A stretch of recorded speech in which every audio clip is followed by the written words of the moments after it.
ala Rasulillah wa ala alihi wa sahbihi wa man wala. Subhanaka la ilma lana illa ma 'allamtana innaka antal alimul hakim. Wa la hawla wa la quwwata illa billahil aliyyil azim. Qala rabbi shrah li sadri wa yassir li amri wahlul 'uqdatam min lisani yafqahu qawli amma ba'd. Alhamdulillah, pertama dan selamanya kita panjatkan kesyukuran kepada Allah Subhanahu wa taala atas nikmat dan inayahnya kita dapat bertemu pada petang ini.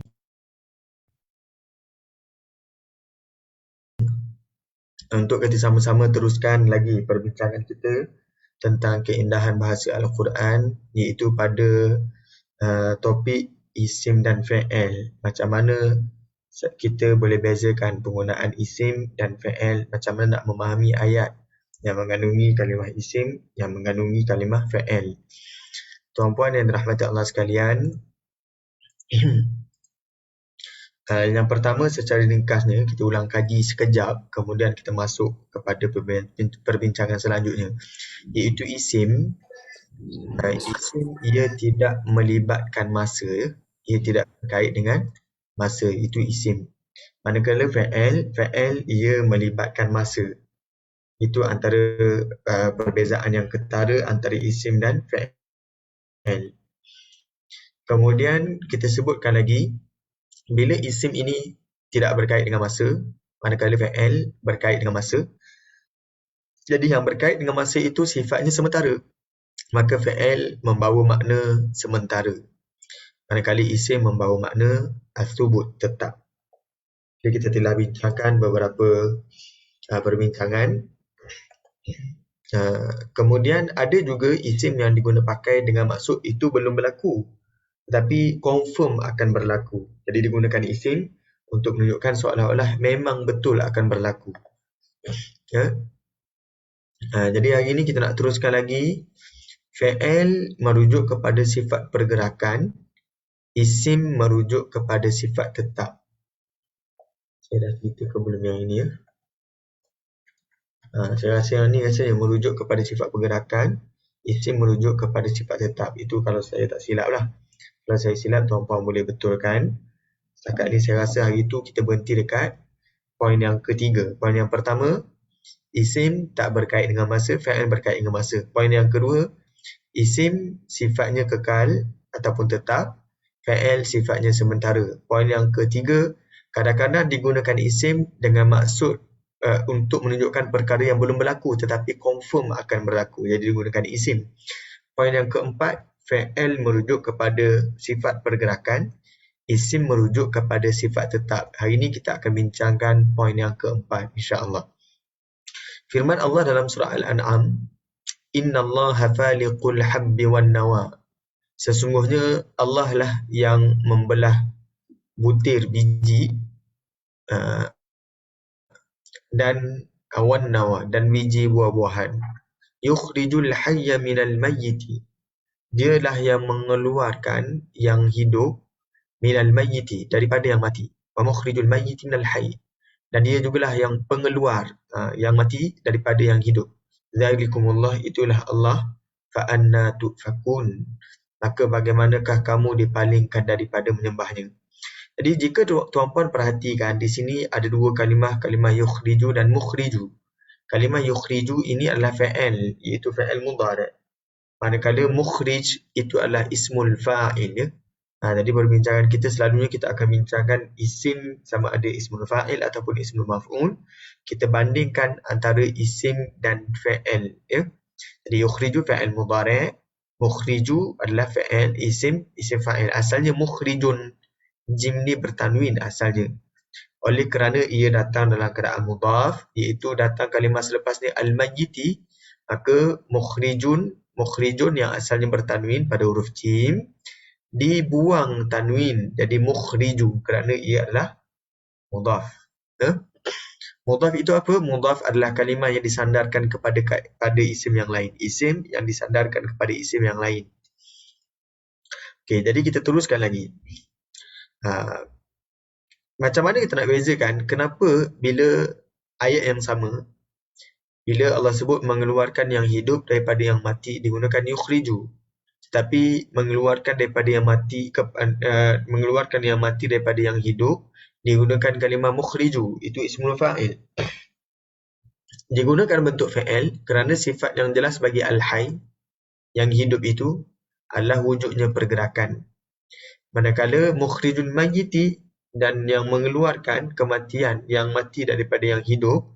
Jadi oleh kerana al-mayyit ini dia adalah sifat, dia adalah yang mati, merujuk kepada sifat yang tidak bergerak, maka digunakan mukhrij, itu adalah isim. Jadi fa'il merujuk kepada sifat pergerakan, manakala isim merujuk kepada sifat yang tidak bergerak. Firman Allah Subhanahu wa taala dalam masa yang sama, Allah sebut tulijul laila fin nahar wa tulijun nahara fil lail. Engkaulah Allah yang memasukkan waktu malam ke dalam waktu siang. Wa tulijun nahara fil lail, dan engkaulah Allah yang memasukkan waktu siang ke dalam waktu malam. Wa tukhrijul hayya minal mayyiti, dan engkaulah yang mengeluarkan daripada yang mati daripada yang hidup. Wa tukhrijul mayyita minal hayy, dan engkaulah yang mengeluarkan yang mati daripada yang hidup. Wa tarzuqu man tasha'u bighairi hisab, dan engkaulah memberi rezeki kepada orang yang engkau kehendaki bighairi hisab, tanpa ada hitung hisabnya. Jadi jika tuan-puan perhatikan, kalau tadi yukhriju al-hayya, satu lagi mukhrijul mayyiti, maka kita sebutkan al-hayy itu sifat pergerakan, al-mayyit itu sifat yang tidak bergerak. Tetapi pada ayat yang ke-27 surah Ali Imran, al-hayy merujuk kepada sifat yang bergerak, al-mayyit juga merujuk kepada sifat yang tidak bergerak. Namun kenapakah Al-Quran menggunakan tukhriju, iaitu fa'il, pada dua-dua tempat ini?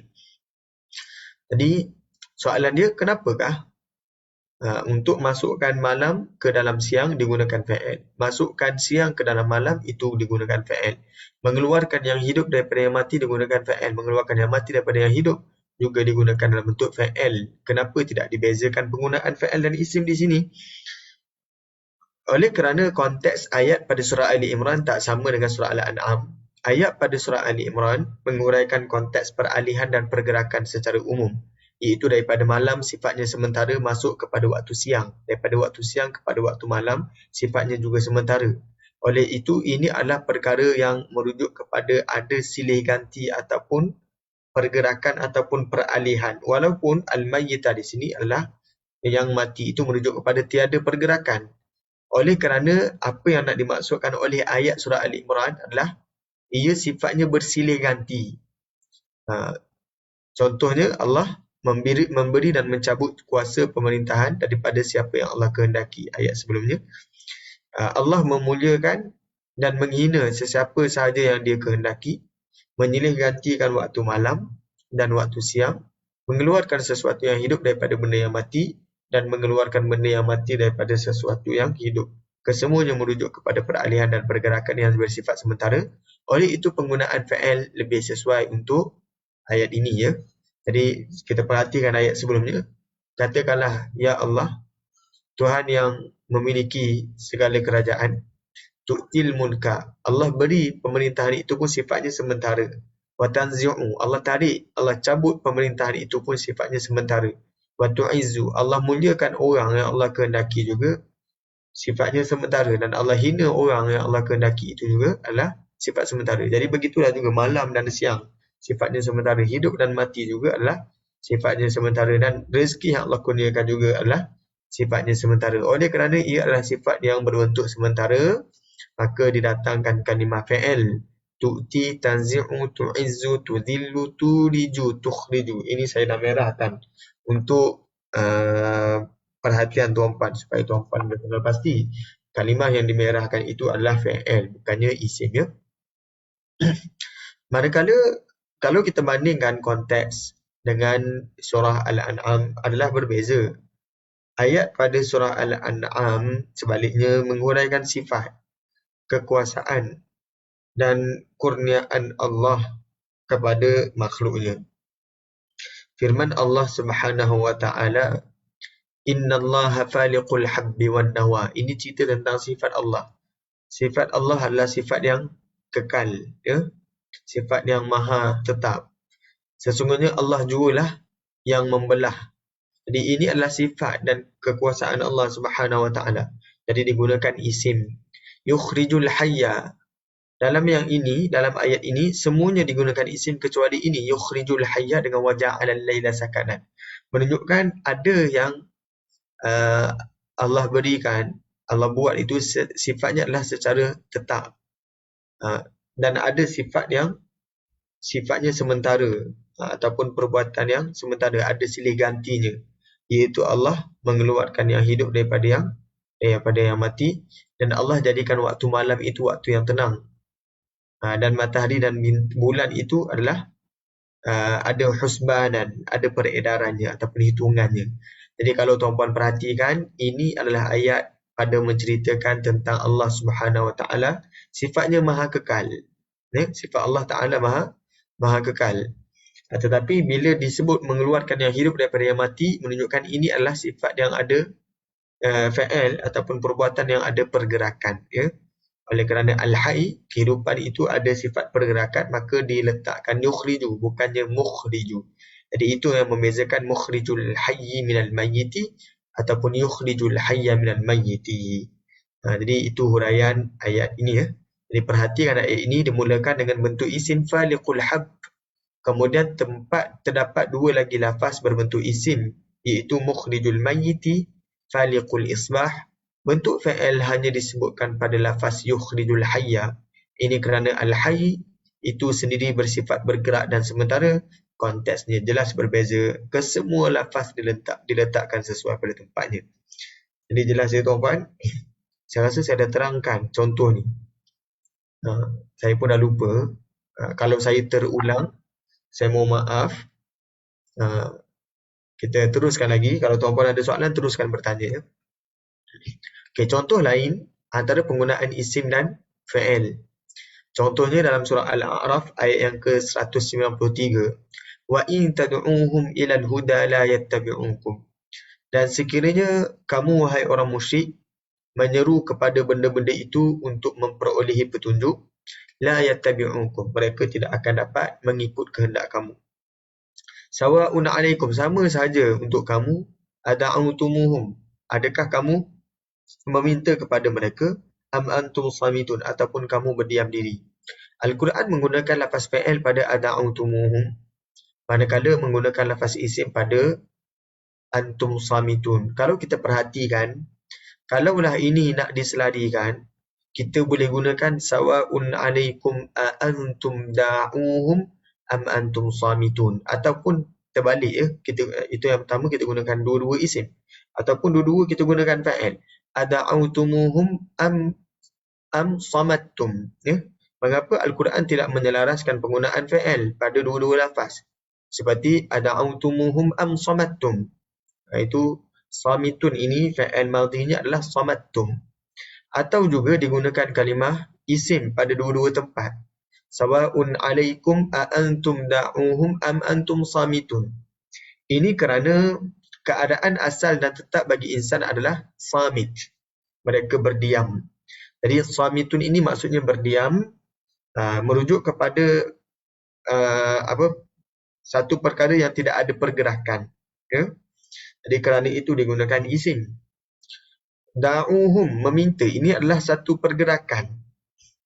Jadi da'uhum ni digunakan dalam bentuk da'autumuhum, sebaliknya digunakan dalam bentuk fa'il untuk merujuk kepada pergerakan, ya.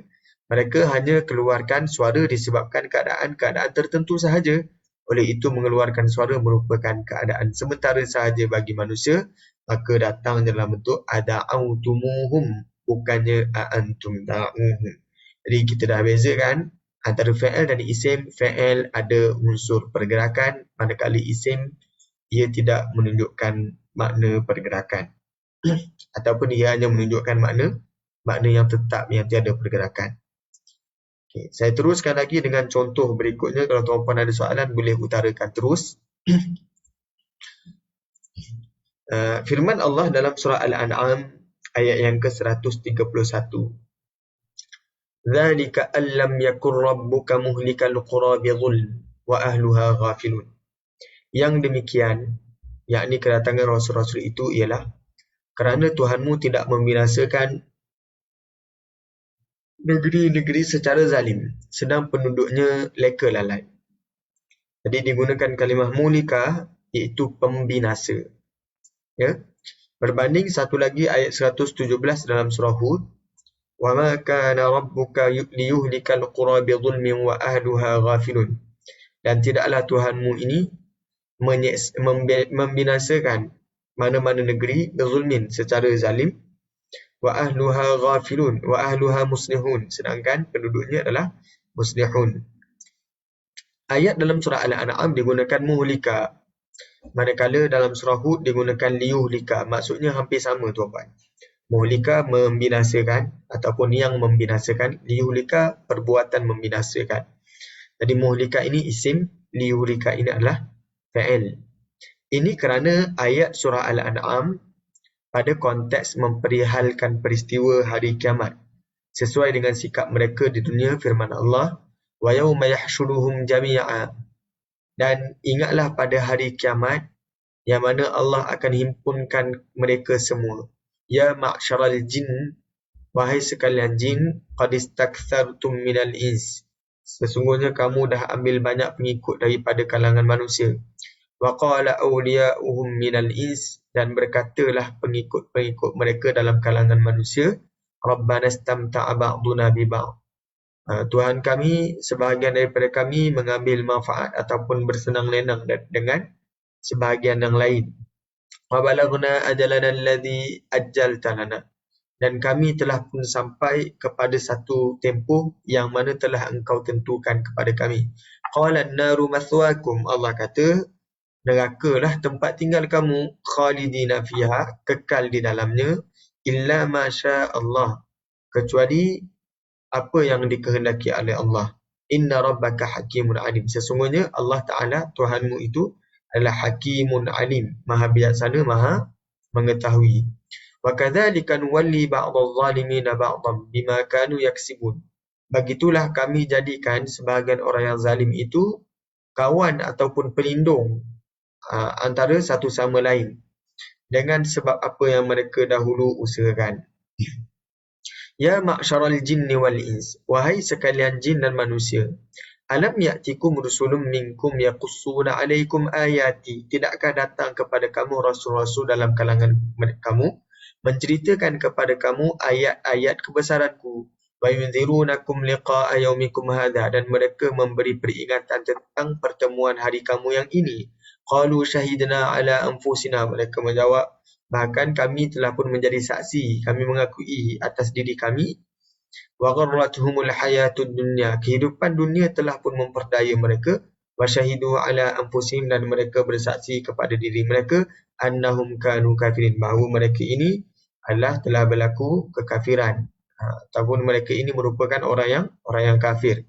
Lalu penutup ayat ini Allah sebut, zalika allam yakur rabbuka muhlikal qura, yang demikian adalah Allah Tuhanmu tidak akan muhlika, menjadi pembinasa sesuatu kampung, bizulmin, dengan secara zalim, wa ahluha ghafilun, sedangkan penduduknya adalah ghafilun, telah pun leka.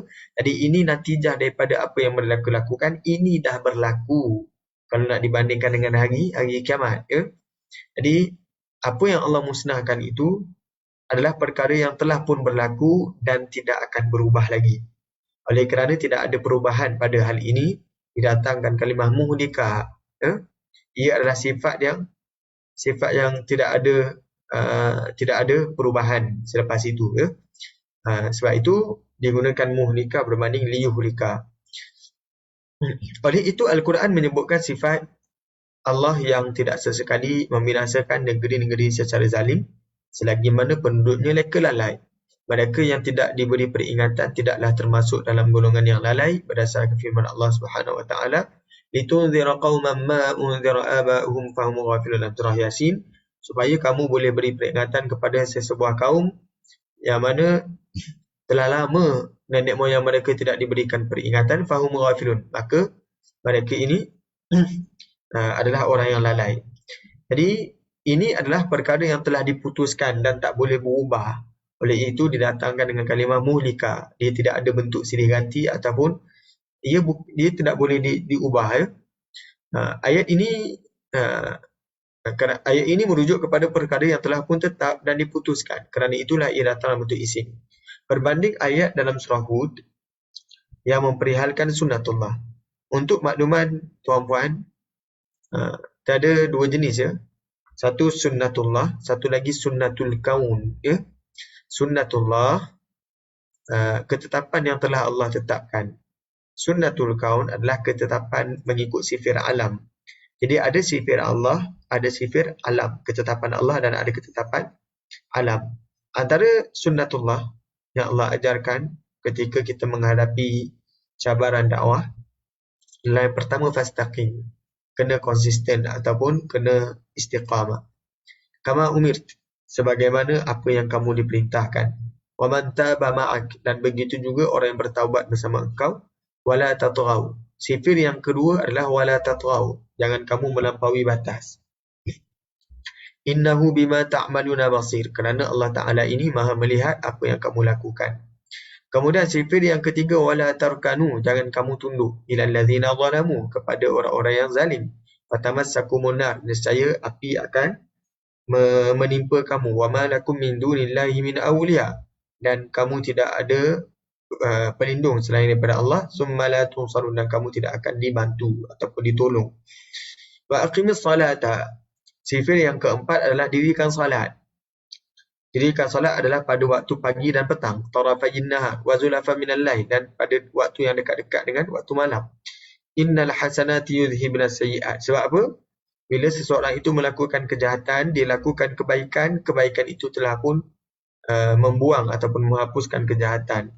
Dzalika dzikra lidzakirin, dan itulah menjadi peringatan bagi orang-orang yang mahu beriman. Sifat yang kelima adalah wasbir, kena sabar. Fa innallaha la yudhi'u ajral muhsin, kerana Allah tidak akan mensia-siakan pahala orang-orang yang berbuat kebaikan. Falaula kana minal quruni min qablikum ulu baqiyatin yanhauna 'anil fasadi fil ard illa qalila mimman anjayna minhum. Sepatutnya umat yang telah dibinasakan dahulu sebelum kamu ini ada satu kumpulan ulu baqiyah, yanhauna 'anil fasad, yang melarang daripada melakukan kerosakan di muka bumi, illa qalila, kecuali sikit, mimman anjayna minhum, daripada orang-orang yang kami selamatkan mereka. Sikit saja yang buat kerja ni. Wattaba'al ladzina zalamu ma utrifu fihi wa kanu mujrimin, dan orang-orang yang melarang itu telah menitik beratkan segala kemewahan yang diberikan kepada mereka, dan menjadilah mereka orang-orang yang berdosa. Jadi kalau tuan-puan perhatikan, ini adalah sifir yang ke-6, kena ada yanhauna 'anil fasadi fil ard, menghalang daripada melakukan kerosakan di muka bumi. Oleh kerana ini adalah pada konteks perihal di bumi belum diputuskan Allah binasakan ataupun tidak mengikut cara ataupun penduduk tersebut, maka digunakan kalimah fa'il. Wa ma kana rabbuka liyuhlikal qura, tidaklah Tuhanmu ini membinasakan sebuah negeri itu dengan secara zalim. Wa ahluha muslihun, sedangkan penduduknya adalah muslihun, melakukan pembaikan. Jadi ini adalah belum diputuskan. Selagi mana ada 6 sifir yang dimaklumkan tadi, sunnatullah ataupun ketetapan Allah dalam menghadapi situasi ini, ya, maka yang pertama yang saya sebutkan tadi daripada fastaqim, istiqamah, wala tatghaw, jangan melampaui, kemudian wala tarkanu, jangan tunduk. Jadi semua itu selagi mana ada, itu adalah salah satu projek pengislahan lah tu. Itu projek pengislahan. Projek pengislahan ada paling kurang ada 6 elemen, paling kurang lah. Jadi selagi mana ada projek pengislahan ini, maka Allah tidak akan membinasakan sebuah kampung bizulmin, secara zalim. Ini belum diputuskan. Tetapi untuk umat-umat yang sebelum ini, yang telah pun mati, yang telah dimusnahkan oleh Allah, Allah dah putuskan untuk membinasakan mereka. Cuma yang sekarang ini, cara untuk kita mengelak daripada dibinasakan secara dibinasakan berdasarkan ayat ini, adalah kita melakukan projek pengislahan mengikut sunnatullah, apa yang Allah tunjukkan, Allah tetapkan. Sebagaimana yang anda perhatikan, ayat ini merujuk kepada konteks di dunia dan begitulah sunnatullah dalam mengekalkan atau membinasakan sesebuah umat. Jadi selagi mana sebuah daerah ataupun negeri itu memiliki ciri-ciri ini, maka Allah tidak akan membinasakan mereka. Dan jika mereka tidak melakukan pembaikan ini, maka Allah membinasakan mereka. Jadi ini adalah pada konteks di dunia oleh kerana kumpulan manusia atau umat. Itu sudut yang pertama. Ini adalah pada konteks dunia. Sudut yang kedua, oleh kerana manusia yang dimaksudkan dalam surah Hud ini adalah manusia yang belum mati, iaitu kita semua ni, umat Islam. Maka kita ni pun sifatnya sementara dan sentiasa bersilih ganti. Dalam kalangan kita pun ada yang Allah silih gantikan. Jadi Al-Quran menggunakan bentuk al-fa'il pada lafaz liyuhlika, bukannya digunakan dalam bentuk isim muhlik. Ya? Jadi ada beza antara muhlik dan liyuhlika ataupun yuhlik. Jadi tuan-puan boleh beri perhatian pada kalimah yuhlik dan muhlik. Muhlik adalah isim, yuhlik adalah fa'il. Perhatikan juga Al-Quran menyebutkan frasa dzalika allam yakun rabbuka muhlikal qura. Yang demikian, yakni kedatangan rasul-rasul itu ialah kerana Tuhanmu tidak membinasakan negeri-negeri. Muhlika, dekat sini digunakan isim. Ini adalah perkara yang telah diputuskan. Al-Quran menggunakan lafaz lam. Al-lam dimasukkan dengan yakun, iaitu fa'il mudhari', untuk menunjukkan bahawa hal ini telah pun terlaksana dan ianya bersifat lampau jika dibandingkan dengan hari akhirat. Lam ni, kalau untuk makluman tuan-puan, dia ada nama dia. Ya?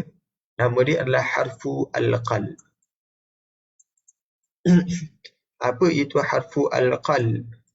Harfu al-qalb ni adalah dia sifatnya adalah dia memalingkan. Al-qalb ni maksudnya memusingkan. Jadi huruf ini lam, dia memusingkan peranan yakun. Yakun ini asalnya fa'il mudhari' merujuk pada sekarang atau akan datang. Bila datangnya lam, iaitu huruf yang memusingkan, ia memusingkan masa daripada masa yang sekarang dan akan datang kepada masa yang lepas. Jadi ini adalah merujuk perkara yang lepas jika nak dibandingkan dengan hari akhirat. Ya? Jadi sebab itu dia datang dalam bentuk lam. Lam ni adalah merujuk kepada harful qab. Dia memusingkan waktu sekarang kepada masa lepas. Ini adalah pada konteks menceritakan waktu yang lepas. Jadi sesuailah pada hari akhirat diceritakan tentang digunakan kalimah muhlik berbanding yuhlik. Berbanding frasa wa ma kana rabbuka liyuhlikal qura. Liyuhlika, ya. Ini digunakan fa'il kerana Al-Quran menggunakan lafaz lamul juhud. Lamul juhud ini adalah lam yang bersifat menyangkal. Ya? Mana satu lam yang bersifat menyangkal, kalau tuan-puan temui dalam Al-Quran ataupun dalam bahasa Arab, ada nafi pada awal ayat. Contohnya, wa ma kana rabbuka, dan tidaklah. Kemudian datang lam. Lam tu untuk, kan? Jadi lam ini, kalau dalam nahu, dinamakan sebagai lamul juhud. Lam yang datang selepas nafi dipanggil sebagai lamul juhud. Lam yang menyangkal. Dimasukkan kepada fa'il mudhari'. Maksudnya kalau tadi lam masuk dengan fa'il mudhari', ia memusingkan waktu, jadi waktu yang lampau. Tetapi bila lam yang biasa ni, lamul juhud ini dimasuk dengan fa'il mudhari', ini tak mengubah kepada masa yang lampau. Ini menunjukkan ini adalah fa'il mudhari' macam biasa. Cuma ada lam sahaja, lamul juhud, untuk menafikan. Menunjukkan bahawa hal ini bersifat berterusan dan bukannya bersifat tetap. Maka selagi mana ada kumpulan penduduk yang mana melakukan projek pengislahan, maka selagi itulah Allah tidak akan membinasakan sesebuah kampung tersebut. Ya? Okay, jelas untuk contoh ini. Ya? Ada soalan ataupun ada perkara yang tak jelas? Kalau tak ada soalan, saya andaikan tuan-puan jelas ya. Berkenaan ini, saya teruskan insya-Allah. Kalau ada perkara yang tak jelas, terus sahaja bertanya. Silakan. Kalau tak ada, saya teruskan ya. Saya teruskan lagi dengan contoh yang lain. Ya, ambil spekma yang bilik dah. Ya, spekma dalam bilik. Saya teruskan ya. Okey, contohnya yang lain, firman Allah, وَمَا كَانَ اللَّهُ لِيُعَذِّبَهُمْ وَأَنْتَ فِيهِمْ. Ini dalam surah Al-Ma'idah, cerita Nabi Isa dan kumpulan Hawariyun ya. Allah kata وَمَا كَانَ اللَّهُ, dan tidaklah Allah liyu'adzibahum. Ini surah, ini bukan surah Al-Hawari, ini bukan kisah Al-Hawari, ini surah Al-Anfal. Mohon maaf, saya tersilap ya. Ini surah Al-Anfal, cerita tentang Nabi Muhammad SAW dan tentera Badar kan. وَمَا كَانَ اللَّهُ لِيُعَذِّبَهُمْ وَأَنْتَ فِيهِمْ. Dan tidaklah Allah liyu'adzibahum, menyeksa mereka, wa anta fihim, dan engkau bersama mereka. Wa ma kana Allahu mu'adzibahum, dan tidaklah Allah penyeksa mereka. Yang pertama menyeksa mereka, yang ni penyeksa mereka. Wa hum yastaghfirun, dalam masa yang sama mereka beristighfar. Anda perhatikan di sini, liyu'adzibahum ini adalah fa'il, mu'adzibahum ini adalah isim, yastaghfirun ini adalah fa'il. Jadi ada dua fa'il, ada satu isim. Kalau Al-Quran nak selaraskan, kenapa tak digunakan wa ma kana Allahu liyu'adzibahum? Kemudian bahagian yang kedua pun wa ma kana Allahu liyu'adzibahum wa hum yastaghfirun. Kenapa bahagian yang kedua mu'adzibahum? Kenapa tak selaraskan sahaja penggunaan liyu'adzibahum kepada dua-dua tempat? Ataupun kalau nak guna mu'adzibahum, kenapa kat awal ni tak guna wa ma kana Allahu mu'adzibahum, tetapi sebaliknya digunakan liyu'adzibahum? Itu antara persoalan kita. Maka kita nak jawab pada petang ini. Pada bahagian awal Al-Quran menggunakan bentuk fa'il liyu'adzibahum, kemudian menggunakan bentuk isim mu'adzibahum. Ini berarti Allah Subhanahu wa taala menjadikan istighfar sebagai penghalang yang bersifat tetap daripada seksaan azab. Berbeza dengan keberadaan Nabi SAW bersama umatnya, mereka hanya terhalang daripada azab selama mana Nabi SAW bersama mereka, dan ianya bersifat sementara dan bukan bersifat tetap. Macam yang tadi, dzalika allam yakun rabbuka muhlikal qura. Muhlika ini, itu adalah benda yang tak dapat diubah lagi dah. Tetapi kalau liyuhlika, itu boleh berubah, sifatnya sementara kalau digunakan dalam bentuk fa'il. Ini pun sama dalam surah Al-Anfal. Allah tidak akan mengazabkan mereka, liyu'adzibahum, ini sementara. Kenapa sementara? Wa anta fihim, keberadaan Nabi SAW bersama mereka ni sangat sementara. Nanti kalau selepas Nabi SAW wafat, maka apakah yang boleh menghalang mereka daripada diseksa oleh Allah Subhanahu wa taala? Adalah wahum yastaghfirun, beristighfar. Maka datangnya dengan kalimah mu'adzibahum.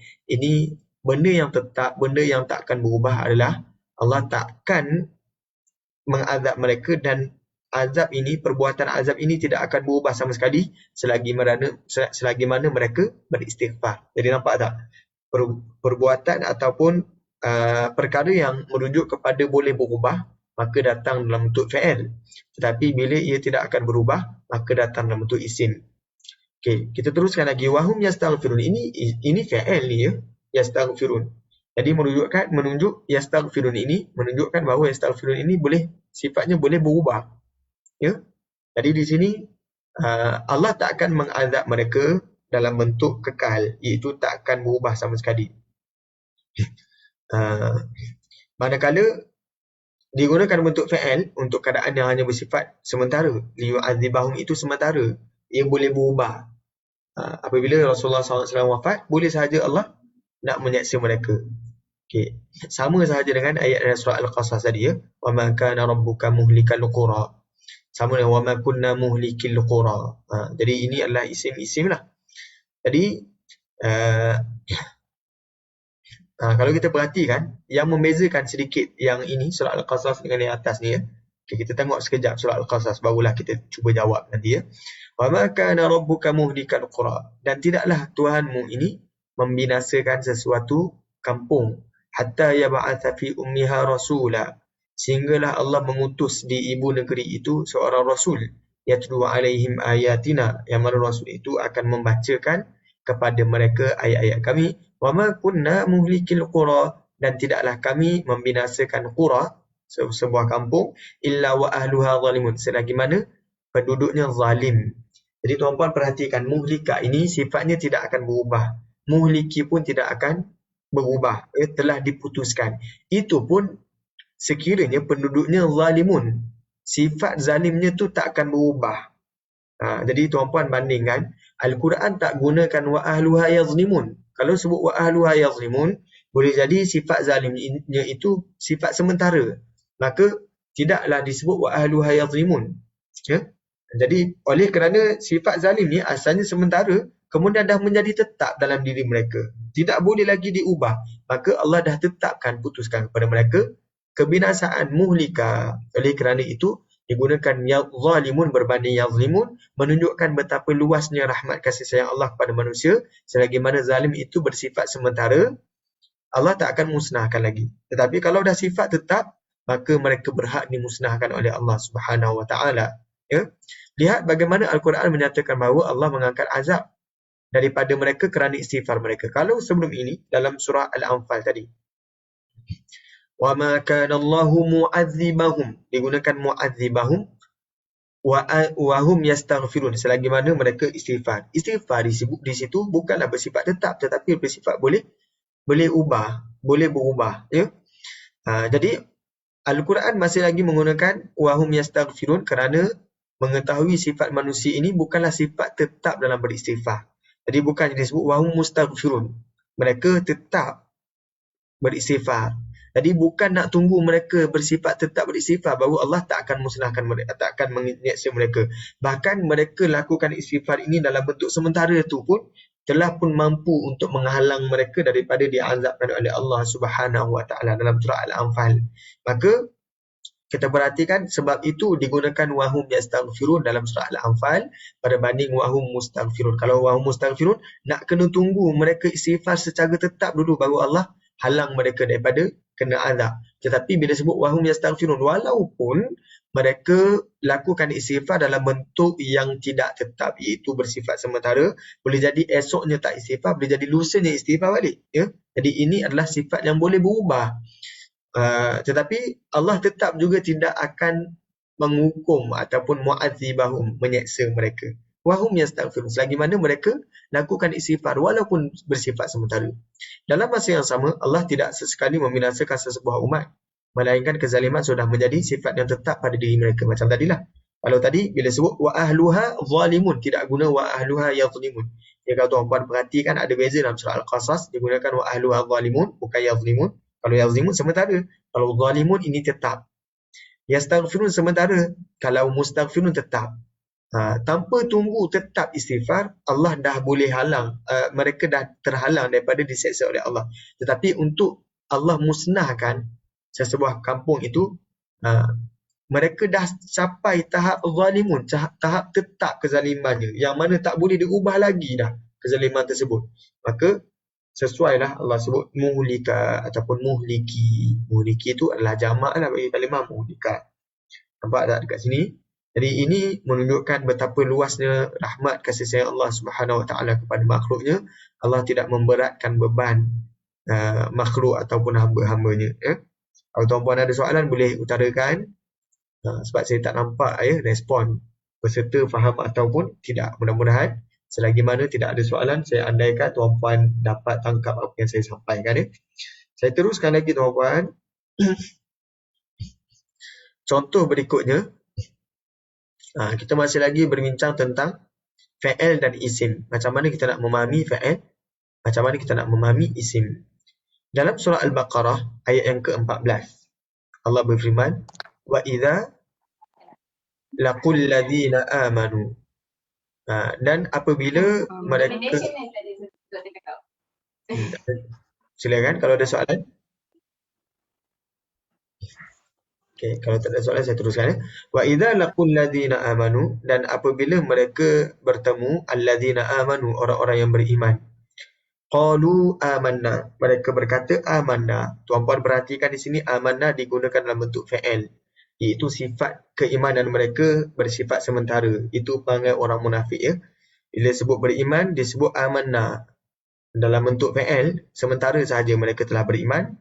Wa idza khalau ila syayatinihim, dan apabila mereka kembali kepada syaitan-syaitan mereka, Qalu, mereka berkata, inna ma'akum, sesungguhnya kami bersama kamu, innama nahnu mustahzi'un, sesungguhnya kami ini adalah orang-orang yang melakukan perolok-olokan. Itu mustahzi'un. Jadi tak guna innama nahnu nastahzi, tapi digunakan mustahzi'un dalam bentuk isim. Dan digunakan ini adalah jumlah ismiyah, itu tuan. Ini jumlah ismiyah, ini adalah jumlah fi'liyah. Jumlah ismiyah adalah ayat yang dimulakan dengan fi'il. Jumlah fi'liyah adalah ayat yang dimulakan dengan fi'il, manakala jumlah ismiyah adalah ayat yang dimulakan dengan isim.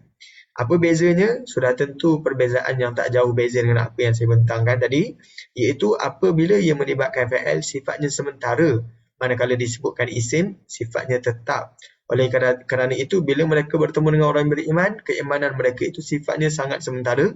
Tetapi bila mereka jumpa dengan orang-orang jahat dalam kalangan mereka, mereka berkata kami bersama mereka. Jadi itu adalah sifat yang tetap yang ada pada mereka, dan sifat mereka ni mustahzi'un, sifat yang tetap, bukannya sifat sementara mereka. Al-Quran membezakan perkataan golongan munafik ketika bertemu dengan orang-orang yang beriman, dan perkataan mereka ketika kembali kepada syaitan-syaitan mereka. Ketika bertemu orang-orang beriman, mereka tidak berkata inna mu'minun. Mereka tak berkata qalu inna mu'minun, tapi mereka datangkan dalam bentuk amanna, iaitu fa'il. Namun ketika mereka kembali kepada syaitan-syaitan mereka, mereka berkata inna ma'akum innama nahnu mustahzi'un, iaitu jumlah ismiyah. Jumlah ismiyah ni adalah ayat yang dimulakan dengan isim. Ya, ini ayat yang dimulakan dengan isim. Okey, kita teruskan. Seolah-olah ini mengisyaratkan bahawa keimanan mereka hanyalah bersifat sementara dan boleh berubah, manakala kebersamaan mereka dengan kelompok Yahudi adalah bersifat tetap. Jadi senang sahaja rumusan kita, kesimpulan kita, fi'il sifatnya sementara, isim sifatnya tetap. Jelas ya? Faham konsep ni, pergi celah-celah mana ayat pun, kita tak susah nak memahami pada sudut aspek balaghah ataupun aspek makna ya. Okay. Saya teruskan lagi, kalau tuan-puan ada soalan silakan. Kalau ada soalan jangan tangguh-tangguh, silakan saja. Saya teruskan lagi dengan surah Ghafir.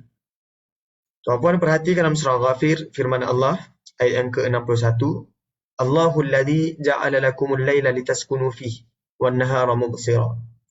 Allah lah yang menjadikan untuk kamu al-lail, malam, litaskunu fihi, untuk kamu tenang ataupun berehat ataupun tinggal, fi, pada waktu malam, wan nahara mubsira, dan siang mubsira, melihat ya. Mubsira ini secara bahasa Arab maksudnya melihat. Jadi Allah sebut siang itu melihat ya.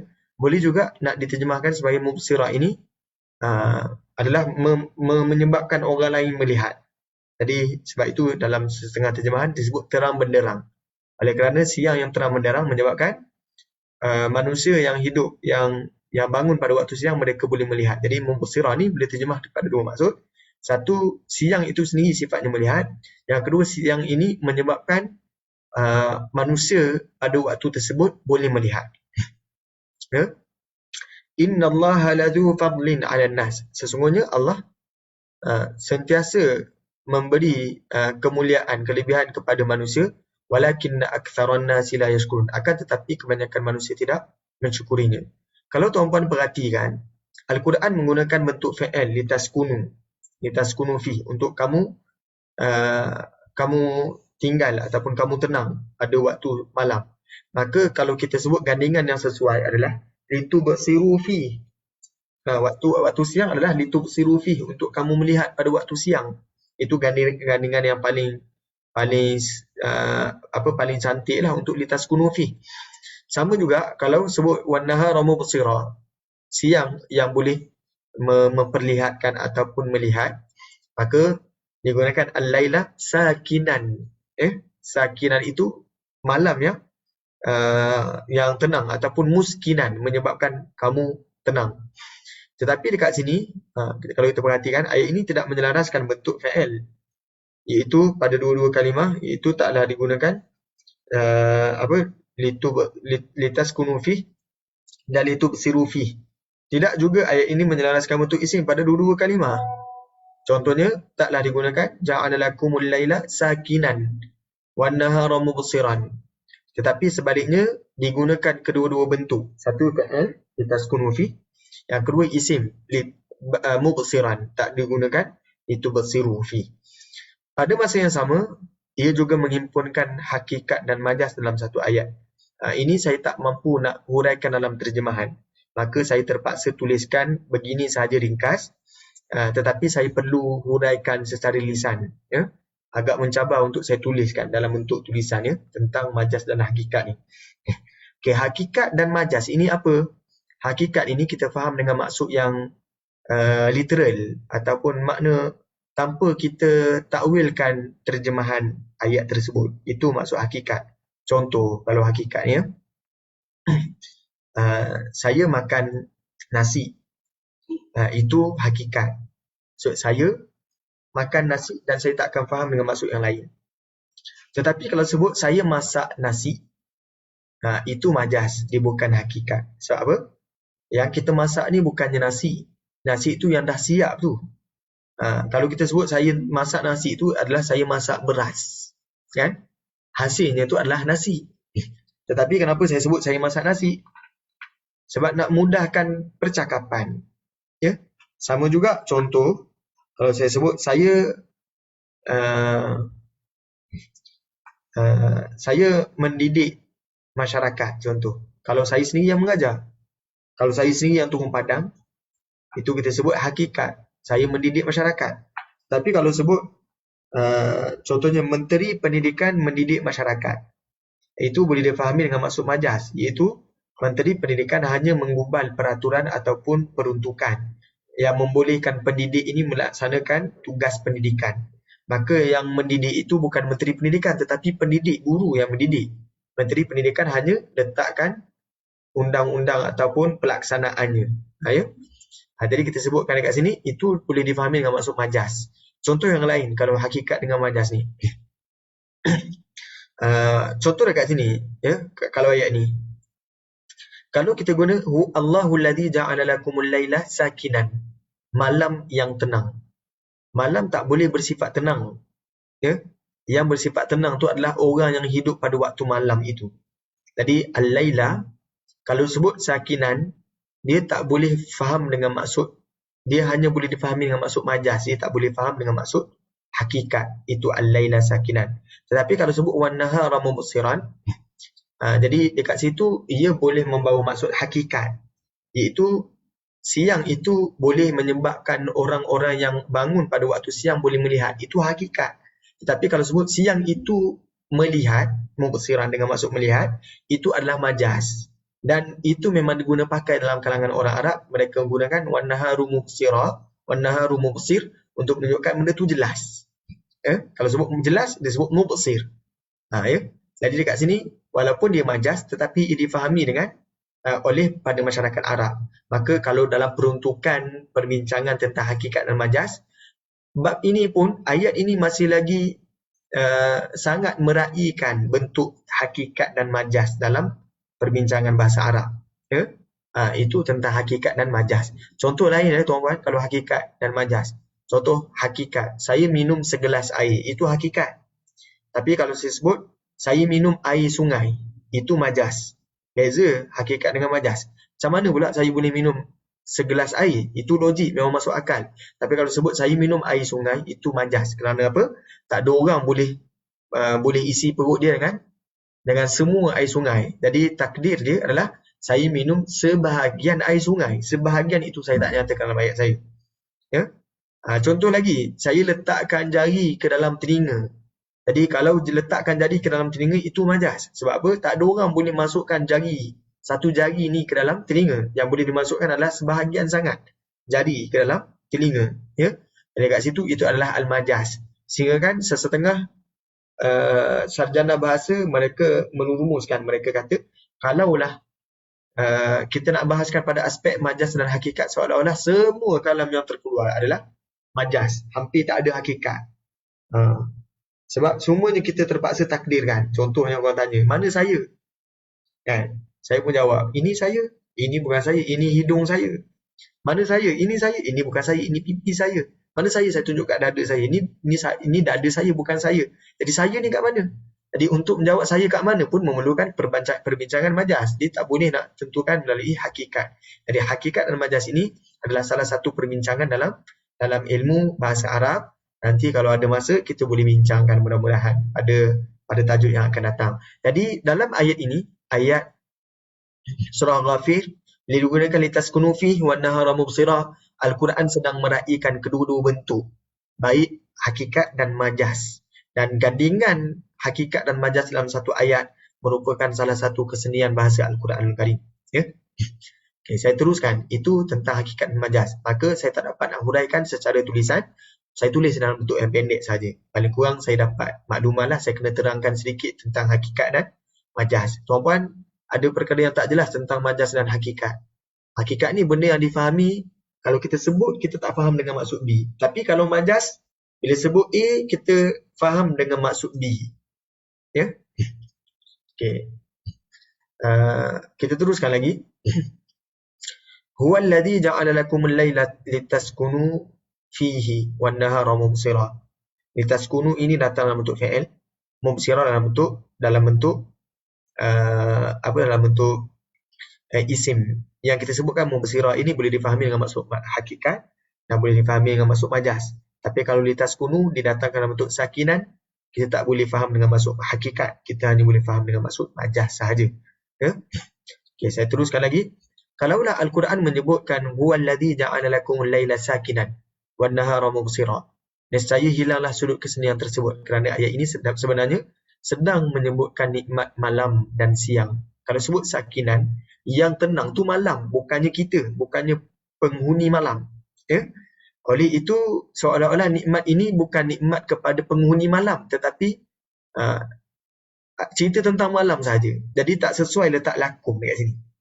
Ya, kalau sebut laila sakinan. Jadi huwallazi ja'ala laila sakinan. Cerita tentang malam. Tetapi bila ceritakan ini Allah buat ni untuk kita, bukannya untuk malam. Maka tak sesuai digunakan sakinan. Kerana yang tenang itu bukan malam, tapi yang tenang itu penghuni malam.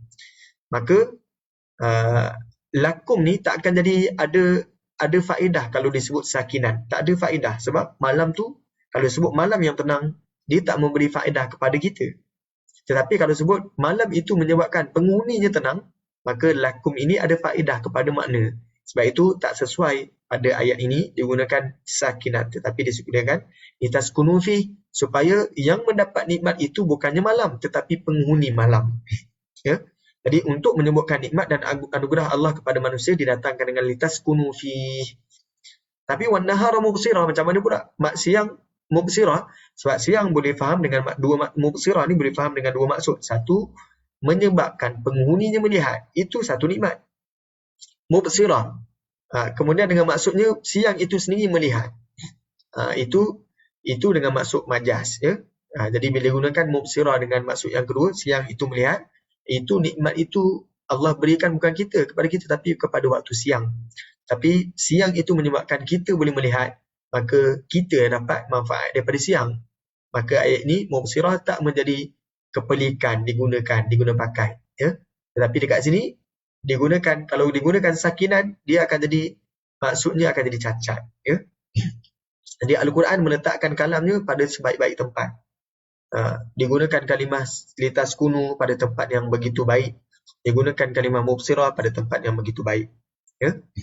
Okay, kita teruskan lagi. Kalau tuan-puan ada soalan, silakan teruskan bertanya. Okay. Seterusnya, ayat yang kita biasa dengar, tuan-puan. Firman Allah dalam surah Al-Kafirun, Qul ya ayyuhal kafirun. Katakanlah wahai orang-orang kafir. Al-Kafirun ini adalah isim, sebab itu saya birukan. La a'budu ma ta'budun. Tidaklah aku sembah ma ta'budun, apa yang kamu sembah. Kalau tuan-puan perhatikan, a'budu ini adalah fa'il, ma ta'budun, ta'budun ini adalah fa'il. Jadi al-kafirun ni sifatnya, kalau sebut isim, sifatnya tetap. A'budu ini fa'il, sifatnya sementara. Ta'budun, sifatnya sementara. Wala antum abiduna, dan tidaklah antum kamu, abiduna, penyembah. Ini adalah isim. Sebab itu saya birukan, sifatnya tetap. Ma'abud, apa yang aku sembah, ini adalah sementara, a'bud. Wala ana, dan tidaklah aku, abidun, penyembah, ma'abattum, apa yang abattum, kamu sembah. Abidun ini adalah isim, tetap. Abadtum ini fi'il, tidak tetap. Wala antum abiduna, dan tidaklah kamu abiduna, penyembah. Ini adalah isim, sifatnya tetap. Ma'abud, apa yang aku sembah. A'budu ini adalah fi'il, ini tidak tetap. Lakum dinukum, untuk kamu agama kamu. Waliyadin, dan untuk aku agamaku. Jadi macam mana kita nak fahami bentuk isim, bentuk fi'il pada surah Al-Kafirun? Okay, kita perhatikan ya. Yang pertama, Al-Quran memerintahkan Nabi SAW menafikan diri baginda daripada penyembahan berhala menggunakan dua bentuk jumlah. Dekat sini tuan-puan, bila Allah sebut qul, katakanlah wahai Muhammad, ini adalah uslub at-talqin ya, uslub at-talqin yang menunjukkan ini adalah kalam bukan Muhammad punya. Ini Muhammad dia hanya ikut bicara daripada langit, daripada Allah Subhanahu Wa Taala yang dibawa melalui malaikat Jibril. Apa yang dibawakan oleh Nabi Muhammad SAW adalah sebiji sebagaimana apa yang baginda terima. Okey, jadi untuk menafikan penyembahan baginda SAW, yang pertama disuruh untuk Nabi Muhammad menafikan menggunakan fi'il. A'budu, la a'budu. Tidaklah aku sembah. Ini sifatnya sementara. Okey, jadi kita nampak la a'budu ini sifatnya sementara. Yang kedua, penafian yang kedua adalah dalam bentuk isim, jumlah ismiyah. Wala ana abidun, dan tidaklah aku penyembah. Ada beza, tidaklah aku sembah dan tidaklah aku penyembah. Digunakan dua bentuk. Satu fi'il a'budu, yang kedua ana abidun, isim. Menunjukkan Al-Quran sedang menafikan penyembahan Nabi SAW terhadap apa yang orang kafir sembah secara total. Yang pertama dalam bentuk a'bud, iaitu sementara. Yang kedua dalam bentuk tetap. Baik dalam bentuk sementara dan baik dalam bentuk tetap, Nabi Muhammad SAW tidak pernah menyembah apa yang mereka sembah. Jadi penafian yang digunakan dengan dua bentuk ini adalah penafian yang bersifat total. Ya. Jadi jumlah fi'liyah la a'budu ma ta'budun, a'budu. Kemudian jumlah ismiyah wala ana abidun. Dinafikan dua-dua bentuk. Baik sementara, baik tetap. Nabi Muhammad SAW tidak pernah menyembah apa yang mereka sembah. Okey, dalam masa yang sama Al-Quran memerintahkan Nabi SAW menafikan diri baginda daripada penyembahan berhala menggunakan dua bentuk. Kalau kita belajar dalam bahasa Arab lagi, dia ada fi'il ni ada tiga bentuk. Tetapi yang merujuk kepada perbuatan, yang satu lagi suruhan, itu fi'il amar. Yang merujuk pada perbuatan adalah fi'il mudhari' dan fi'il madhi. Jadi penafian apa yang mereka sembah tu, penafian digunakan dalam dua bentuk. Satu fi'il mudhari', la a'budu, ini fi'il lah kan. Maksudnya penafian semasa, sementara. Ma ta'budun, apa yang kamu sedang sembah dan akan kamu sembah. Jadi kat sini fi'il mudhari'. Kemudian menafikan juga daripada fi'il madhi. Apa yang kamu pernah sembah ataupun telah sembah. Jadi digunakan dalam bentuk sifat tetap. Ya. Jadi penafian digunakan dua bentuk, sementara ataupun tetap. Dan dalam sementara itu digunakan dua bentuk juga. Apa yang kamu sembah sekarang ataupun apa yang kamu sembah lepas. Jadi kedua-dua itu dinyatakan. Maka ini penafian yang sangat-sangat sempurna. Penafian yang begitu lengkap. Manakala penafian golongan kafir daripada penyembahan Allah Subhanahu Wa Taala digunakan dalam satu bentuk sahaja, tak digunakan dalam dua bentuk. Kalau tuan-puan perhatikan dekat sini, wala antum abiduna, taklah digunakan wala ta'buduna ma a'bud, tapi digunakan antum abiduna ma a'bud. Dan diulang lagi kalimah yang serupa sebiji pada ayat yang kelima, wala antum abiduna ma a'bud. Tak ada sebarang perubahan pada ayat yang ketiga dan kelima. Kalau kita perhatikan ayat kedua dan keempat memang ada perbezaan. Ayat kedua la a'budu, ayat keempat wala ana abidun. Ayat kedua ma ta'budun, ayat yang keempat ma abattum. Tetapi dalam surah Al-Kafirun ayat 3 dan ayat kelima digunakan dengan satu bentuk saja. Abiduna itu adalah sifat lengkap, sifat tetap. Ma'abud, apa yang aku sembah. Ini menunjukkan apa yang dilakukan oleh orang kafir itu setelah mereka melihat mukjizat demi mukjizat, mereka melihat kebenaran demi kebenaran, tidak juga mereka beriman dengan apa yang Nabi SAW sembah. Ya? Maka didatangkan dalam bentuk sifat yang tetap. Tidak hairan kalau surah ini dimulakan dengan isim, ya ayyuhal kafirun. Kalau tuan-puan perhatikan, sangat sedikit dalam Al-Quran dipanggil orang kafir dengan kalimah ya ayyuhal kafirun. Selalunya digunakan pakai ya ayyuhal ladina kafaru. Berbeza ya ayyuhalladzina kafaru dengan ya ayyuhal kafirun. Ya ayyuhal kafirun, kekufuran mereka sifat tetap, bukan sementara lagi dah. Tapi kalau sebut ya ayyuhalladzina kafaru, sifat tersebut adalah hanyalah sementara, alladzina kafaru, ya. Jadi baginda diperintahkan untuk menafikan diri baginda daripada penyembahan berhala pada kedua-dua keadaan, sama ada secara tetap dengan penggunaan isim maupun secara sementara pada kesemua jenis masa, menggunakan fa'il, baik pada masa lampau fa'il madhi maupun masa sekarang atau akan datang merujuk pada fa'il mudhari'. Penafian menggunakan kedua-dua bentuk ini merupakan satu penafian yang bersifat sangat menyeluruh. Jadi perhatikan bagaimana Al-Quran menafikan golongan kafir daripada penyembahan Allah Subhanahu Wa Taala pada ayat yang ketiga, wala antum abiduna ma a'bud, dan tidaklah kamu menyembah apa yang aku sembah. Jadi di sini digunakan satu pattern saja, bukannya dua pattern. Jadi ini adalah jumlah ismiyah antum abiduna. Ini sifat mereka, sifat yang tetap. Ma a'bud, apa yang aku sembah. Ini disesuaikan dengan panggilan Allah Subhanahu Wa Taala pada awal surah. Qul ya ayyuhal kafirun digunakan dalam bentuk isim menunjukkan sifat kekufuran mereka, sifat mereka yang tidak mahu menyembah itu, menyembah apa yang Nabi Muhammad SAW sembah, itu adalah sifat yang tetap, yang tidak akan lagi berubah. Ya? Okay, itu surah Al-Kafirun ayat 1 hingga ayat yang ke-6. Tuan-puan ada soalan? Jadi untuk digandingkan, gandingan yang sangat baik, digunakan Al-Kafirun pada awal surah, maka penafian untuk mereka juga digunakan dalam bentuk isim abidun. Jadi ini adalah gandingan yang sangat selari, ya. Ustaz, Assalamualaikum. Waalaikumsalam. Jelas sikit saya. Kalau jadi maknanya ya ayyuhal kafirun, maknanya mereka itu walaupun pun mereka tetap di dalam kekafiran, begitu ya maksudnya. Ya betul, sifatnya tetap. Dan kalau ayatnya ya ayyuhallazina kafaru, sama juga ke? Ya ayyuhallazina kafaru, bezanya kafaru tu fa'il, ya. Kafaru fa'il. Maknanya bermakna ada potensi untuk dia berubah menjadi orang beriman, begitu. Ya betul. Okey, faham saya Ustaz. Okay, terima kasih Ustaz. Sama-sama. Kalau kita perhatikan dalam surah Al-Baqarah ayat yang ke-6 kan, innal ladzina kafaru sawa'un 'alaihim, sesungguhnya orang-orang yang telah kafir, Allah kata sawa'un 'alaihim, sama sahaja untuk mereka. A'anzartahum am lam tunzirhum, baik kamu beri peringatan kepada mereka ataupun tidak, la yu'minun, tidak mereka beriman. Jadi digunakan di sini innal ladzina kafaru, tak digunakan innal kafirina, ya.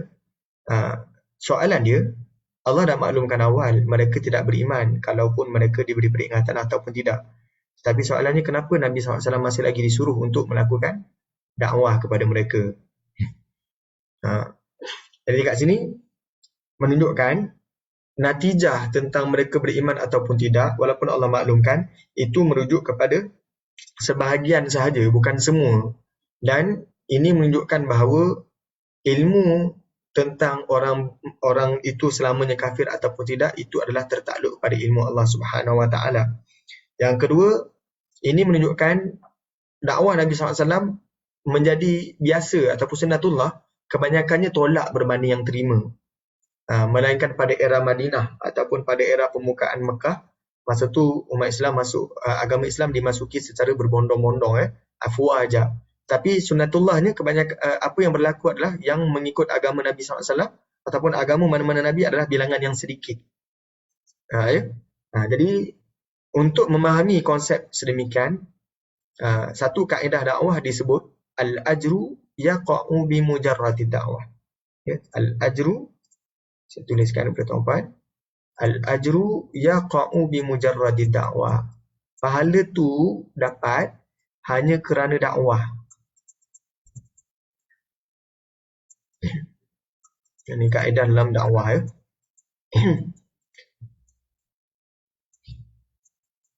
Wala yatawaqqafu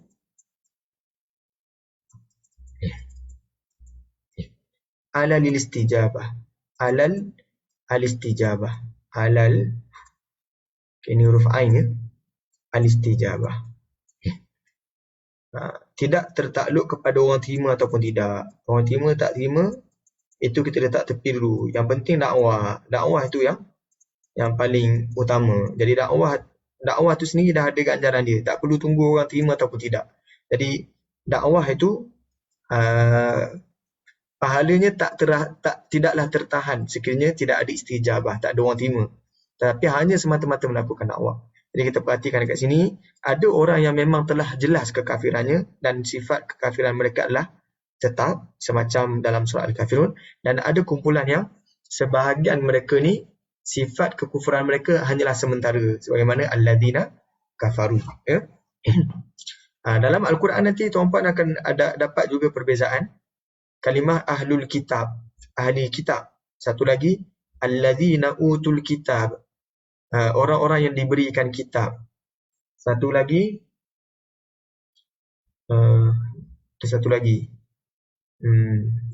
ahlul kitab, alladzina utul kitab.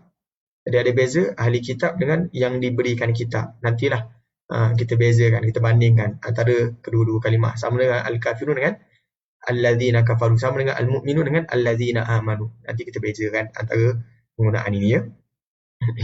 Okey, kita teruskan lagi. Kalau tuan-puan ada soalan, silakan sahaja bertanya, jangan tangguh-tangguh. Okey, kita nak teruskan kepada berikutnya. Fi'il merujuk kepada perbuatan yang dilakukan secara berterusan dan berulang-ulang. Manakala isim merujuk kepada perkara yang bersifat tetap dan tidak terputus.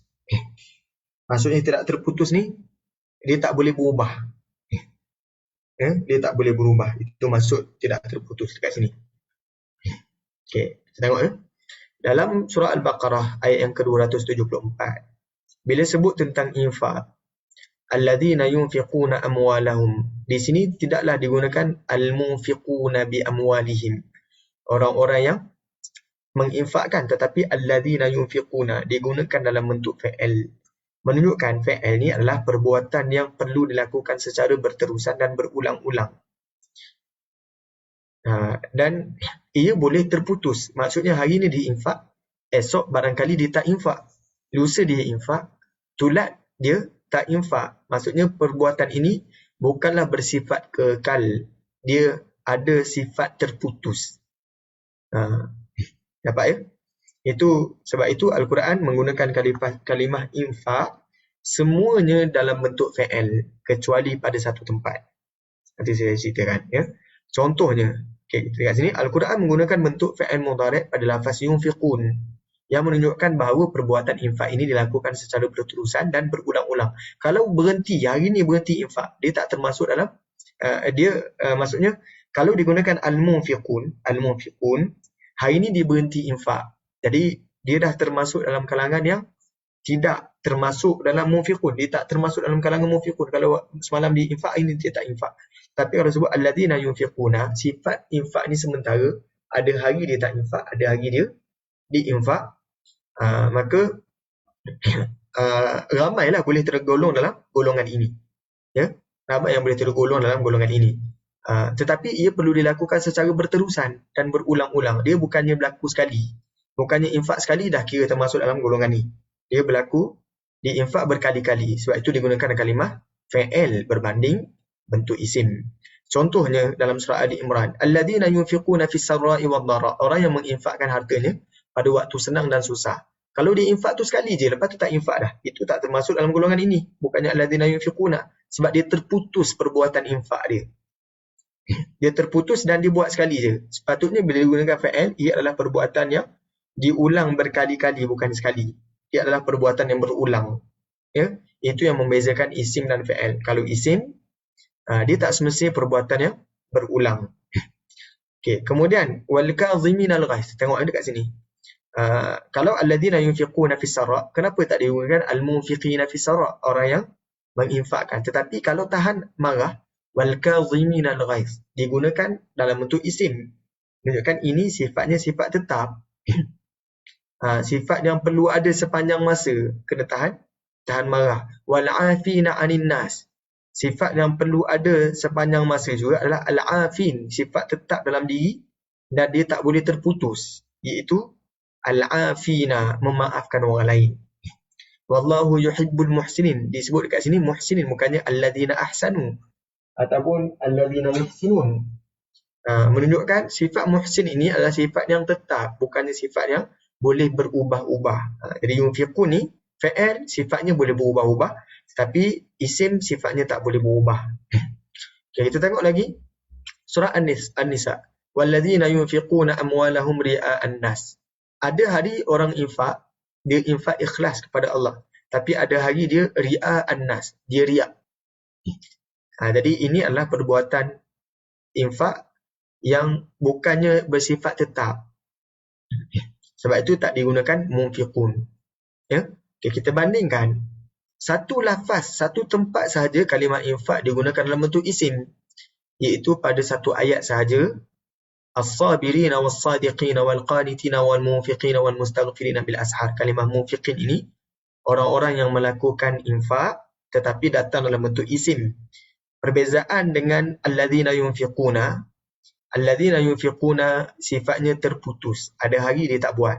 Tapi al-munfiqina sifatnya sifat yang lazim. Dia sentiasa infak. Ada duit jadi infak. Ada duit jadi infak. Ya, itu dalam surah Ali Imran ayat yang ke-17. Jadi dekat sini, kenapa tak digunakan as-sabirin alladzina yasbiruna, kemudian as-sadiqin alladzina yasdiquna, al-qanitin alladzina yaqnutuna. Kenapa tak digunakan dalam bentuk fi'il tapi digunakan dalam bentuk isim? Kerana dalam surah Ali Imran ini membicarakan tentang orang yang beriman. Alladzina yaquluna rabbana innana amanna faghfir lana dhunubana wa qina adzabannar as-sabirina was-sadiqin. Orang yang beriman, tanda keimanan mereka dah begitu tetap dalam diri mereka adalah sifat sabar tetap dalam diri mereka. As-sadiqin sifat benar tetap dalam diri mereka. Wal qanitin sifat taat tetap dalam diri mereka. Wal munfiqin sifat infak pun tetap dalam diri mereka. Wal mustaghfirin sifat istighfar pun tetap dalam diri mereka, tidak berubah. Ya? Itu surah Ali Imran ayat yang ke-17. Satu tempat ini sahaja. Iaitu pada konteks memperihalkan sifat-sifat orang beriman, kesemua sifat ini dinyatakan dalam bentuk isim yang membawa sifat tetap. Tuan-puan ada soalan? Saya teruskan. Contoh lain adalah lafaz istighfar. Alladzina yahmiluna al-'arsy wa man hawlahu yusabbihuna bihamdi rabbihim wa yu'minuna bihi wa yastaghfiruna lilladzina amanu. Allah cerita tentang malaikat. Antara perbuatan malaikat adalah wa yastaghfiruna, mereka beristighfar. Dan sifat istighfar mereka adalah sifat yang berterusan, ya, dan berulang-ulang, kerana itu datang dalam bentuk fi'il. Kemudian dalam surah Asy-Syura, begitulah sifat malaikat, wa yastaghfiruna liman fil ard, mereka beristighfar untuk mereka yang berada di bumi. Jadi sifat istighfar ini didatangkan dalam bentuk fi'il untuk menunjukkan ia adalah perbuatan yang berterusan dan berulang-ulang. Oleh kerana istighfar merupakan perbuatan yang perlu dilakukan secara berterusan, Al-Quran mendatangkannya dalam bentuk fi'il. Lafaz istighfar yang dinyatakan dalam bentuk isim hanya pada satu ayat sahaja juga, macam infak tadi. Iaitu ayat yang sama dengan ayat infak tadi. Surah Ali Imran ayat yang ke-17. As-sabirina was-sadiqina wal-qanitina wal-munfiqina wal-mustaghfirina bil ashar. Istighfar dekat sini dinyatakan dalam bentuk isim, menunjukkan istighfar yang dilakukan oleh orang yang betul-betul beriman ni pada ayat yang ke-17 ni, mereka yang betul-betul tetap keimanan mereka, istighfar mereka adalah sifat tetap. Okey. Wallahu a'lam, ada beberapa lagi huraian, insya-Allah kalau ada kesempatan kita bincangkan pada waktu yang akan datang. Tuan-puan ada soalan, ada tambahan ataupun ada luahan sebelum kita tutup majlis kita pada petang ini? Tak ada Ustaz. InsyaAllah jelas. Jelas berat. Silakan. Mohon maafnya saya nak tanya sikit. Dia ada nama khas tak bagi ilmu ni? Misalnya kan ada macam al-ibham atau riyah sebetul. Jadi yang Ustaz tengah bincangkan ni ada nama apa pun kita ada nama dia tak? Dia ada. Ilmu ni ke ataupun apa yang saya bincangkan ni? Ilmu yang Ustaz bincangkan ni ada nama dia tak? Ini nama dia adalah ilmu al-balaghah. Al-balaghah, okey. Ilmu al-balaghah ataupun nama lainnya yang lebih spesifik daripada ilmu al-balaghah. Okey, saya maklumkan kepada tuan-puan, ilmu balaghah ni dia ada tiga jenis. Ya. Okey, 3 jenis ilmu balaghah. Saya tuliskan ni. Okey, ilmu balaghah ni ilmu yang besar lah. Yang pertama ilmu ad-dalalah. Ilmu ad-dalalah ni ilmu makna kan. Ya. Okey, ilmu ad-dalalah ni ada ilmu al-balaghah. Ilmu balaghah ni ilmu yang menunjukkan ketinggian bahasa. Dalam ilmu balaghah ni ada 3. Satu ilmu ma'ani, kedua ilmu bayan, yang ketiga ilmu badi'. Ilmu bayan, yang ketiga ilmu badi'. Okey. Ilmu badi' ni dicerita tentang seni je. Yang kita bincangkan ni ilmu ma'ani. Ilmu ma'ani. Dalam banyak-banyak 3 ni, ilmu al-ma'ani ni paling payah. Jadi kalau tuan-puan rasa payah hari ni, tuan-puan jangan risau, al-bayan ni lagi mudah. Kalau dah rasa hari ni mudah, al-bayan dan al-badi' lagi mudah insya-Allah. Okey. Jelas ya? Okey, jelas. Terima kasih, Ustaz. Sama-sama. Ada lagi soalan? Okey, kalau tak ada soalan. Dalalah tu maknanya apa Ustaz? Dalil. Dalalah ni ilmu nak memahami ayat, ilmu makna lah. Dia lain sikit daripada ilmu ma'ani. Ilmu ma'ani ni ilmu makna bagi ayat tu. Ilmu dalalah ni ilmu yang lebih luas lah. Maksudnya boleh jadi contohnya kan, macam biasa kita ada dalam ilmu ni ada 4 tangga ilmu bahasa Arab. Yang pertama ilmu huruf. Untuk mempelajari ilmu huruf antaranya ilmu tajwid, ilmu makhraj, ilmu lisaniyat ya. Kemudian selepas ilmu huruf ada ilmu kalimah. Huruf digabungkan dengan huruf membentuk satu kalimah. Jadi ilmu kalimah ni ilmu saraf antara perbincangannya. Kemudian daripada ilmu kalimah adanya ilmu jumlah, ilmu membina ayat. Okey, kemudian ilmu kalimat ni ilmu jumlah ni dikenali dengan ilmu nahwu. Kemudian kita faham dah ayat, kita kena faham ayat pada konteks. Nak faham ayat pada konteks itu adalah ilmu ad-dalalah. Ad-dalalah ni boleh baca dengan 3 cara. Boleh baca ilmu ad-dalalah, boleh baca dengan ad-dilalah, boleh baca dengan ad-dulalah. Dal tu boleh bagi atas, bagi bawah, boleh bagi depan boleh. Ikut kita lah, kita senang bagi atas ke bagi bawah ke bagi depan. 3-3 tu betul. So dalam ilmu ad-dalalah adanya ilmu ma'ani contohnya kan. Contohnya kalau sebut dalam bahasa Arab ni, contoh Allah sebut fadhuqul azaba bima kuntum ta'malun. Rasakanlah azab berdasarkan apa yang kamu dahulu lakukan, kamu dahulu kerjakan. Jadi bila Allah sebut rasakanlah azab, adakah kita wajib melakukan sesuatu perkara yang membolehkan kita menerima azab, menerima rasa azab tu? Sebab zuqu tu fi'il amar, kata perintah. Rasalah, bila sebut rasalah kena buatlah kan. Kan? Jadi kat sini tak semua fi'il amar maksudnya kita kena buat. Bila Allah sebut rasalah azab, bukannya maksudnya kita cari jalan untuk biar kita rasa azab, bukan begitu tuan-tuan. Dekat situ adalah ubutan. Suruhan itu dekat situ adalah bentuk ubutan. Jadi tak semua suruhan itu maksudnya kena buat. Itu ilmu al-ma'ani. Ada ketikanya Allah tanya, tapi Allah nak bagi tahu, bukannya nak tanya, nak tahu. Contohnya afaman kana mu'minan kaman kana fasiqa. Adakah sama orang yang beriman dengan orang yang fasik? Itu soalan kan? Bila sebut soalan kita kena jawablah kan? Tapi kita tak perlu jawab. Allah dah jawab la yastawun. Nampak ya? Jadi itu ilmu ma'ani. Ada lagi soalan? Bermakna macam fi'il amal tadi, macam zuhu tadi tu terkeluarlah, bukanlah dia bermakna wajib kan? Betul. Amal tu kalau ikut kaedah usul fiqhnya menunjukkan wajib. Kalau tak salah saya lah.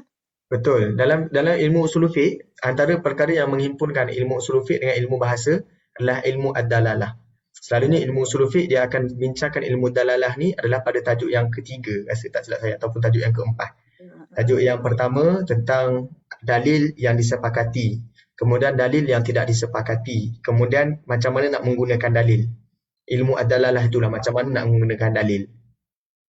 Dalam ilmu usul fiqh dia akan sebut semua fi'il amar merujuk kepada wajib illa biqarinah, melainkan ada qarinah yang menghalang dia dengan maksud wajib.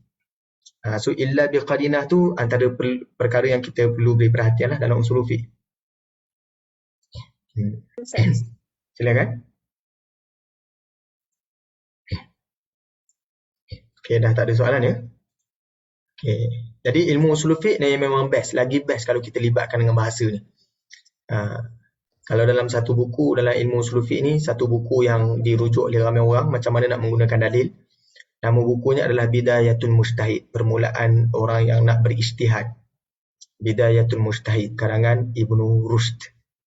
Jadi tuan-puan, lepas ni kalau kita dah belajar ilmu usul fiqh, kita cuba perhatikan macam mana kita nak gunakan ayat Al-Quran sebagai dalil hukum. Dalam tafsir, dia ada nama dia panggil tafsir ayatil ahkam, tafsir ayat ahkam. So, ada perbincangan ilmu Al-Quran, ia melibatkan perbahasan dalam usul fiqh. Dan ada perbincangan dalam usul fiqh, ia melibatkan perbincangan ilmu Al-Quran. Jadi, nisbah ni, kaitan antara ilmu usul fiqh dengan ilmu Al-Quran, sifatnya adalah sebahagiannya ada persamaan yang dibincangkan bersama. Antaranya ilmu ad-dalalah. Ilmu ad-dalalah ni kalau kita beri perhatian memang best lah. Kita belajar usul fiqh pun jadi seronok. Ada lagi soalan? Nak tambah, nak luahkan? Tak semestinya soalan. Nak luahkan boleh. Nak cerita pun boleh, nak tambahkan. Okay, kalau tak ada, insyaAllah kita bertemu lagi tuan-puan pada minggu hadapan. Mudah-mudahan Allah bantu saya dan tuan-puan untuk memahami kalamnya dengan lebih dekat. Kalau saya tersilap, mohon betulkan. Saya pun manusia seperti yang lain, tak terlepas daripada kesilapan. Dan saya pun masih lagi belajar.